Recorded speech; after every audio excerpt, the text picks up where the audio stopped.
Well, hello everybody and welcome back to the channel. Interesting one today, friends, as we watch Star Trek, the original series, Season 2, Episode 15, The Trouble with Tribbles. I know what a tribble is. This is one of the very few items that I knew about before starting my journey on Star Trek, the original series.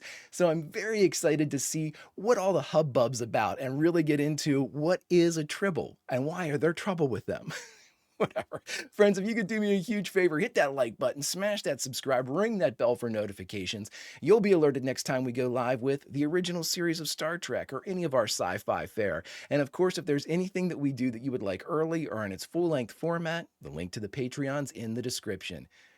But all that is then, friends, and this is now. And now it's time for what I would consider to be, since I know about it, one of the iconic episodes of Star Trek, the original series, as we watch Season 2, Episode 15, The Trouble with Tribbles. Prepare to engage maximum warp reaction. And away we go.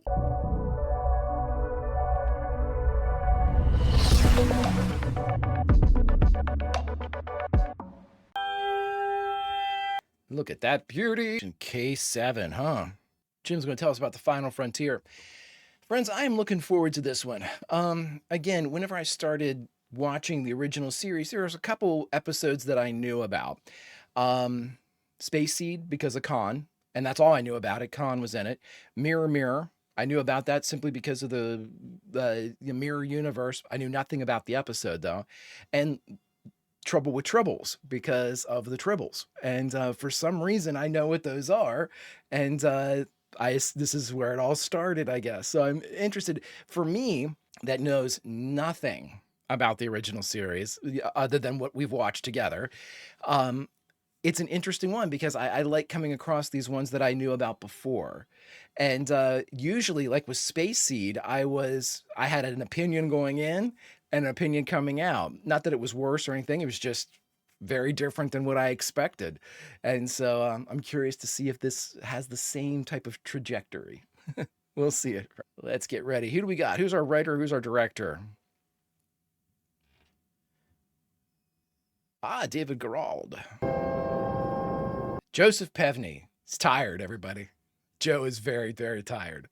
More than an emergency, it signals near or total disaster. We can only assume the Klingons... Wow, slow down, everybody. We're going in armed for battle. Men phasers armed and ready, sir. I hate that Sulu's not here. Priority 1 distress call. It says absolutely peaceful. What is going on? Space Station K7, this is Captain Kirk of the Enterprise. What is your emergency? Captain Kirk, this is Mr. Lurie, manager of K7. I'm with you, Jim. Kirk to Enterprise. Enterprise here. We got a couple dickheads down here. And beam down 2 and only 2 security guards. Have them report to Mr. Lurie. Starfleet Command. I have never questioned the orders or the intelligence of any representative of the Federation. Until now. Until now. Yes! He's a starship captain. Klingons would not enjoy seeing us successfully develop Sherman's planet. I guess not. I can't believe I had 7 of those. I see you didn't waste any time taking your shore leave. And how often do I get shore leave? Oh, excuse me. I am a plot point. That's why I walked in front of you. I have something from the far reaches of the galaxy. Here in my pockets. Oh, what is it? Is it alive? May I hold it? It's a tribble. Only the sweetest creature known to man. Excepting, of course, your lovely self. Are you selling them? That's what we're trying to decide right now. I didn't think we had money, but okay. Sir, transporting harmful animals from one planet to another is against regulations, or weren't you aware of that? Hi, sir. I got a lot of work to do, Jim. Scotty, enjoy yourself. Captain, the last time I went on shore leave, I was accused of murder and taken over by Jack the Ripper. So, I mean, you can understand my hesitancy. This has the makings of a classic bar fight. Can I offer you a charming little tribble? Get away. Perhaps one of you other gents? Get away. Can I interest you in a harmless little tribble? Get it away from me. I will split you from tip to tail. He's only a harmless little... Take it away. Do they know about him, I wonder? So you're going to give me another one? I can keep going. The Earth is like those fuzzy things. I'm a drunk Klingon. There's going to... There you go. Let's do... Oh my God, a backhand. Come on, Scotty. Normally you get your ass kicked. I want to see you do a little ass kicking. Albeit you've been fighting gods and shit, so... Did you see that guy run through? Oh. I will just help myself, I believe. Oh, Jesus, Chekhov. Nice stunt by Walter. Boy, that's Scotty's move, man. The flying back fist. Oh, I love that. Get rid of Scotty. Another guy comes flying in. Nice.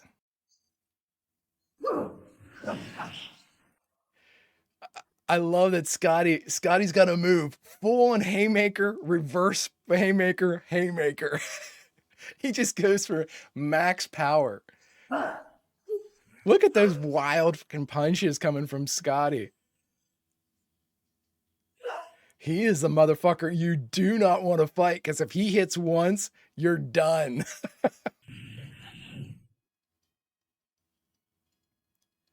This guy's got a little Jackie Gleason in him. That was a great fight. Small disturbance between the Klingon crew and members of the... Hey, minor disturbance. I am forced to cancel shore leave for both ships. I want to know who started it. Listen up, you sons of bitches. Who didn't invite me? I don't know, sir. I love it. Don't know. I know you. Insulted us, sir. Must have been some insult. Aye, it was. Tell them they insulted the Enterprise. The Klingons, is this off the record? No, this is not off the record. It is not. No, sir. Yes. It wasn't until they insulted the Enterprise. And I didn't. That's when you hit the Klingon. Yes. Jim, you've got to understand that. All right, Scotty. Dismissed. You'd have done the same thing, Jim. Come on. Restricted to quarters until further notice. Out is that they're born pregnant. Wow. Been running computations on their rate of reproduction. The figures are taking an alarming direction. Well, Cyrano Jones says that a tribble is the only love that money can buy. Is that the big guy, Cyrano Jones? Oh, shit. I remember him from the animated series. That's how I know about him. Okay. And get these tribbles off the bridge. Jim is at the end of his rope. Klingons, tribbles, what's his name, Barris down there. Into an environment where their natural multiplicative proclivities would have no restraining factors. Well, of course, what did you say? We're going to raise him for meat. Go ahead, sir. Tell him. I am so mad.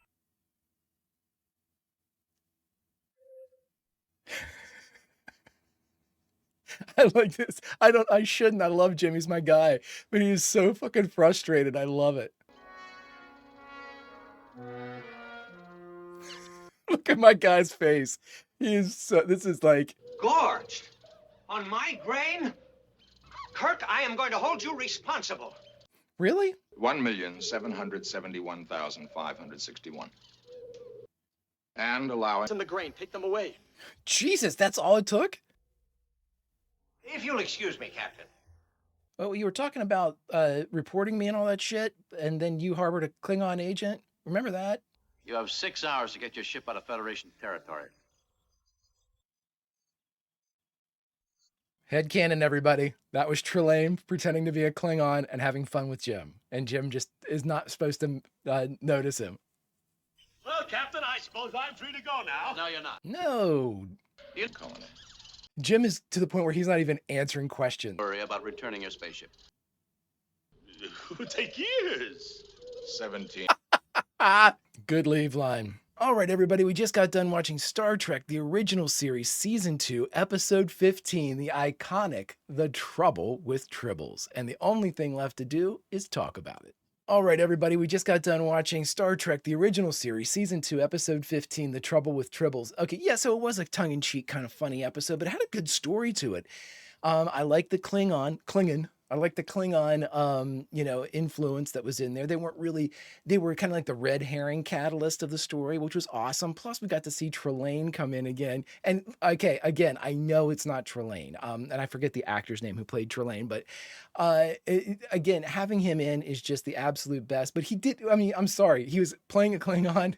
Did he not appear to be Trelane, with Captain, there's like the most Trelane Klingon ever, which I thought was the absolute best. So in my head canon, even though I know he's a Klingon, he's not Trelane in mind in cheek, but I expect to be corrected from now until on their A game with just the long comedic pauses, especially Bill Shatner. I think that this was a really good example of Shatner stage acting coming back into play here, because he had the option in a lot of these scenes to deploy his just long, I'm not going to answer you, read my eyes looks that were so hilarious to me. People trying to excuse themselves or kind of make some type of explanation for what's going on, and Kirk would just sit there and stare. He was so pissed. He was so pissed throughout the majority of this episode.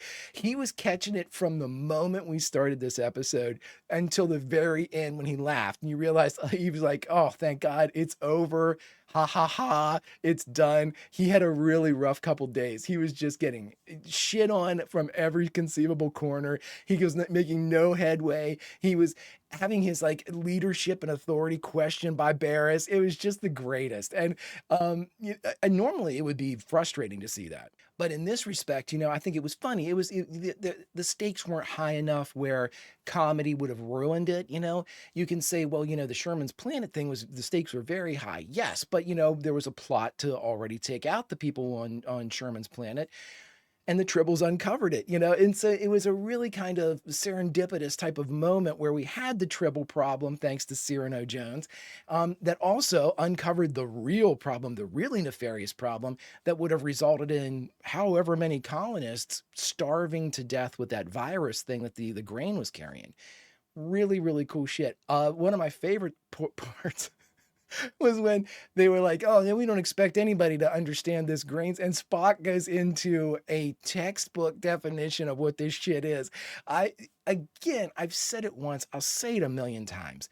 When you absolutely, positively need to have the very best officer that Starfleet has ever produced, Spock. You accept no substitute. He is the best apex predator of all other Starfleet officers.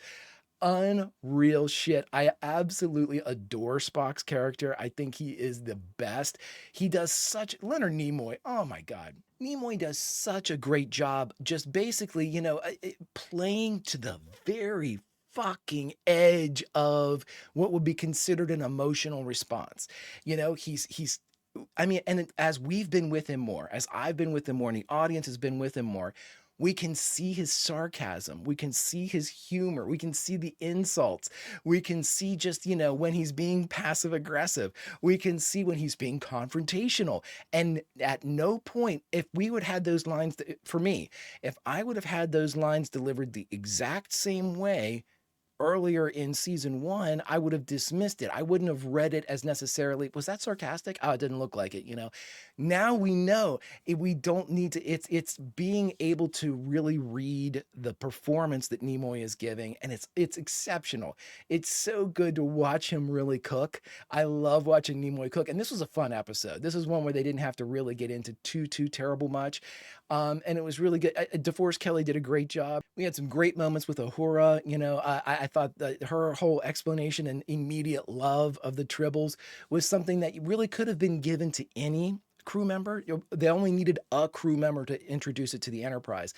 But I think that Nichelle Nichols did such a great job with it, and kind of made it playful and made it this interesting event to have these little creatures on the Enterprise, and made it so organic as to how they got on there. It was really a cool idea.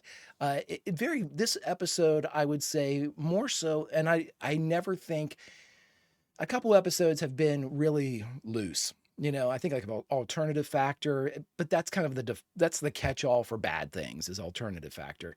But this one more so than a lot of them was very tightly storyboarded.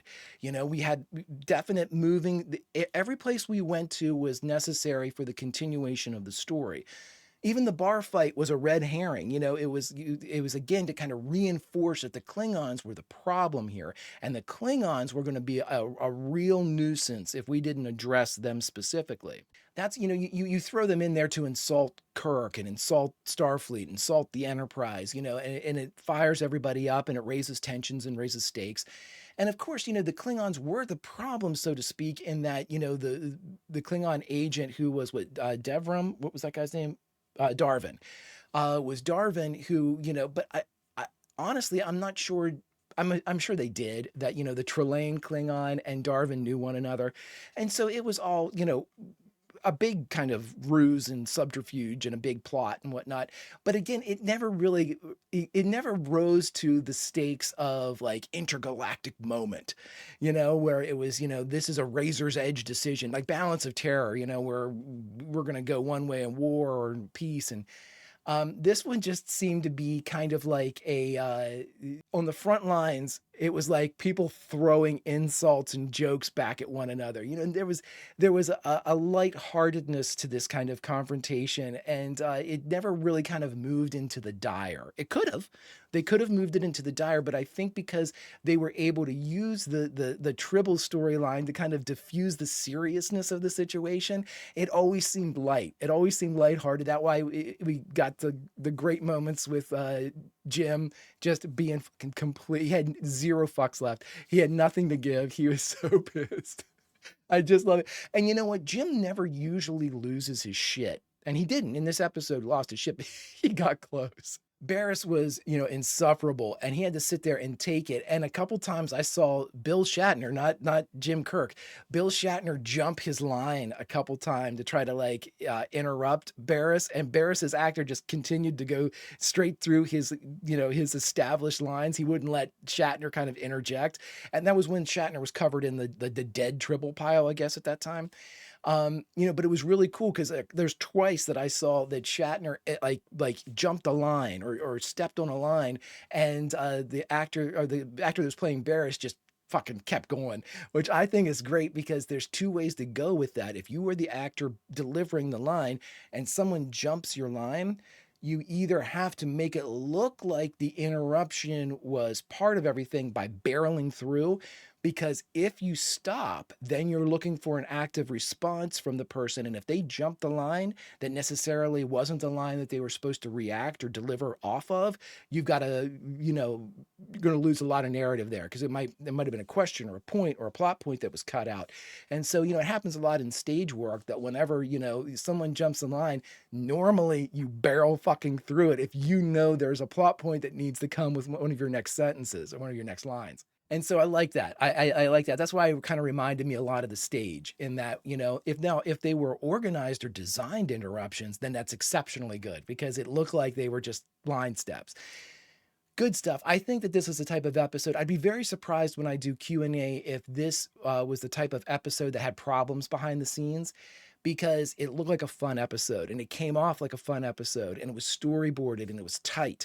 And it's Joseph Pevney. So Pevney's not going to let things linger or drift or whatnot. He seems to be very regimented, very like a time manager, and he's able to get these shots and everything in on time. And this was a ambitious shoot, I would suspect, because we have numerous different locales: the Enterprise, the cafeteria, sick bay, the station, the grain corridor. We had the inner workings of the couple of shots from inside the hallways of the ship, a lot of different locales for shooting.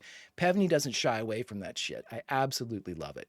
But friends, we got a ton to ask and a ton to find out. And I mentioned Q&A, so now it's time for us to hit Q&A. But, I wonder, I just seem like I saw somebody recently. That was a Klingon, though. It couldn't possibly be anybody we ever knew, right? Anyway, let's talk to Q. Q will sort all this out, right, Q? Q? Q? Trelane?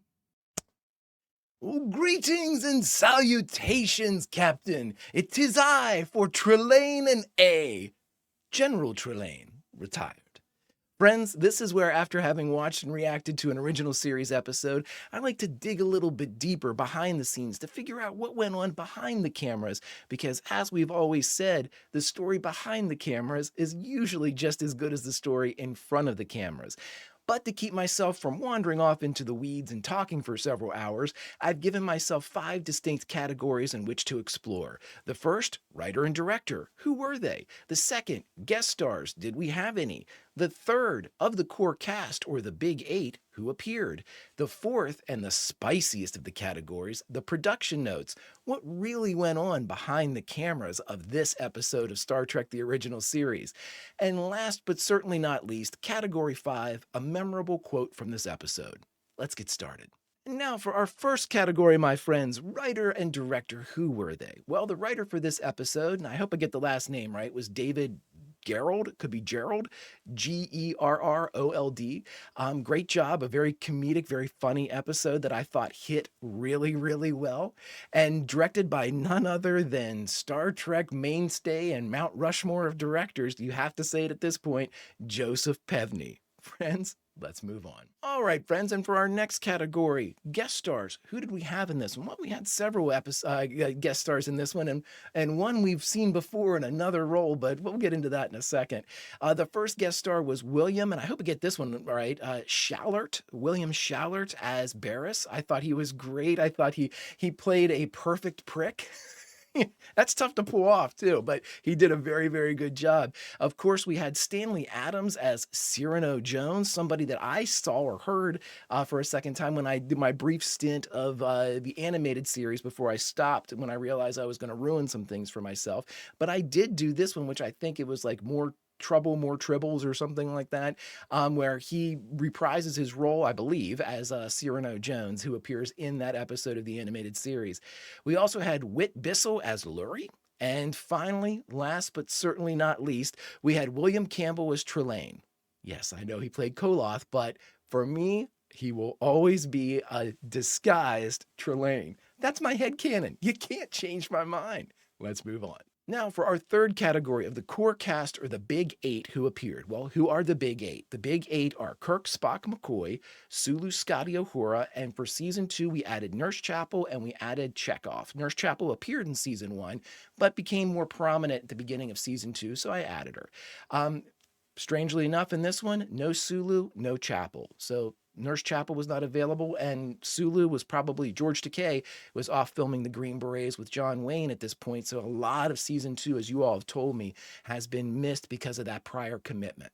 Friends, let's move on. And now for our next category, friends, which is production notes. And this was a big one because there's a lot of really fun stuff inside Trouble with Tribbles. So I wanted to make sure we got a lot of flavor that came out with all of this. And one of my favorite episodes, or one of my favorite parts of this is the one I thought I would start with. This is a quote, or kind of I'll paraphrase basically what Christopher Doohan said, son of James Doohan, Scotty. He said that whenever he would be, his dad sometimes had to bring them to set, and Jimmy Doohan would take the boys, both Christopher and his brother Montgomery. He would take both of them and put them into the shuttle and say, "Boys, stay put." And then he would go away. Well, one of the days in which they did that was the day in which they were filming Trouble with Tribbles. So as boys would often want to do on a movie set on a TV show set of Star Trek, which had to be absolutely mind-bending to see these people walking around and all this stuff, especially as young kids thinking, oh my God, this place is so cool. So they snuck out of the shuttle. Of course they did, right? And so they went into one of the prop rooms and they saw all these great things. And there was these 3 huge lockers that were filled up. And for some reason, Christopher Doohan says he's not really sure with all the other props out why he and his brother decided to open up one of those lockers. I guess it was just the mystery of the unknown. As they opened it up, 200 tribbles came pouring out, a la the scene that we saw with William Shatner getting buried in tribbles. But the boys opened it up and they said that the tribbles just poured out like a wave.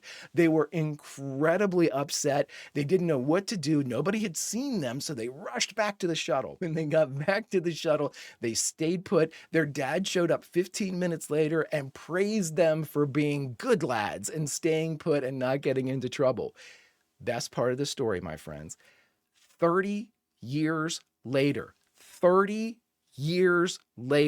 Christopher Doohan jokingly told his dad, "Oh, remember that day we were over there and you were doing the Tribble episode on Star Trek? Yeah, Montgomery and I snuck out and we went over and opened up a locker and all these things fell out on us." And James Doohan got pissed. He got mad. He got upset. He was mortified that they had done that 30 years later. Great story, fantastic stuff. Let's move on. Now for our next production note, friends, we had the just the aforementioned, we just spoke of Jimmy Doohan's kids getting buried in tribbles. Well, that iconic scene where Kirk opens up the bin and all the tribbles spill out on him, and then he's like, he's chest deep in the tribbles and they keep coming out of the bin. The greatest part about that is the prop guys that were on the other side of the wall had no line of sight to Kirk or the scene as it was playing out. And they were told, under no circumstance do you stop pouring tribbles out of this chute. And so the prop guys that were in the back said, "Okay, all right, we'll do it." That's why whenever Shatner is sitting there and they keep pouring out, there's one moment where Bill Shatner looks up at the chute and then looks through, like, at the wall. That's him looking at the prop guys like, "Guys, what are you doing? Enough with this stuff." But the thing is, they were told that there is no such thing as enough.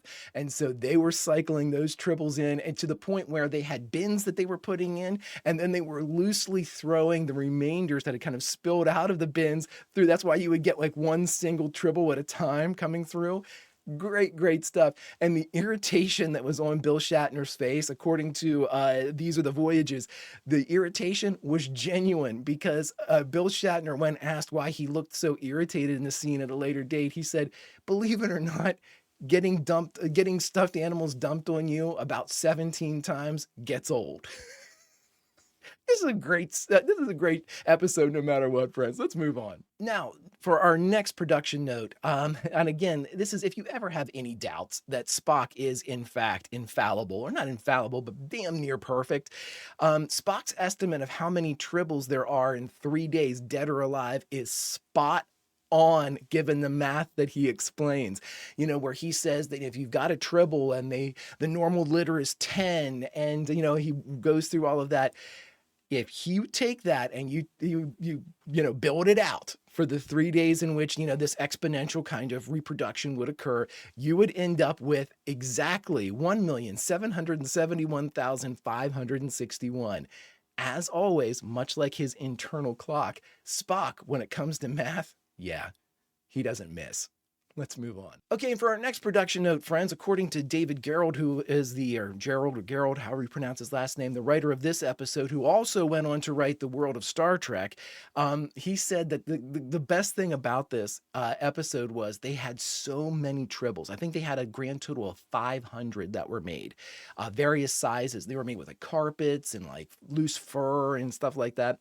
The person that made all 500 of them too was paid $350. I guess that seems like a lot of work, but I digress. That was a bit of a tangent. But he, in the making of Star Trek, or the World of Star Trek, he said they were finding tribbles months after the filming of The Trouble with Tribbles. They would open up a compartment and 2 tribbles would roll out, because apparently whenever the set was dressed for the tribbles, that the people that were dressing the set and the prop department guys were told, hide these in places that are normally opened up. So if we have somebody in the background opening up something or pulling out an access panel, tribbles would fall out.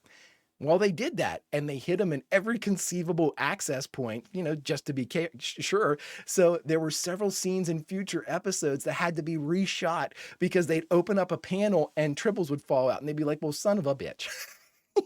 I think it's great. Those suckers, even though they weren't really alive, were everywhere.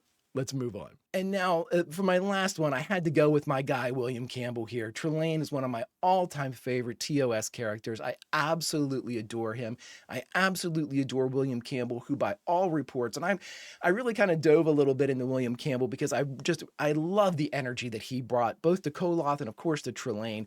Really, really good guy. And so I wanted to end with this particular note, which I think, because I've read in so many places how much he loved being on set, how much he loved Star Trek, and how much everybody there really, really dug him, how he was just a really good guy.